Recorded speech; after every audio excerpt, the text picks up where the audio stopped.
पंढरपूरच्या वारीचा पहिला दिवस कुठून सुरू होतो याचं उत्तर फक्त देहू किंवा आळंदी नसतं. वारीचा खरा पहिला दिवस सुरू होतो माणसाच्या अंतःकरणातून. ज्या दिवशी तो आपलं दुःख, अभिमान आणि थकवा विठोबाच्या चरणी अर्पण करतो. वारी हे फक्त चालणं नसतं, ते रोज थोडं थोडं विरघळत जाणं असतं.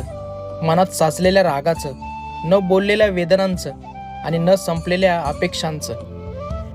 पहिल्या पावलात काहीतरी हरवून जातं, एखादं दुःख, एखादं नाव, एखादी ओळख. आणि दुसऱ्याच पावलात हळूच काहीतरी उमसतं, शांतता, समजूत किंवा फक्त विठोबाच्या नावाचा नाद. वारी म्हणजे फक्त चालणं नाही, आपल्या आत्म्याने भगवंताच्या आत्म्याशी घातलेली सांगड म्हणजे वारी.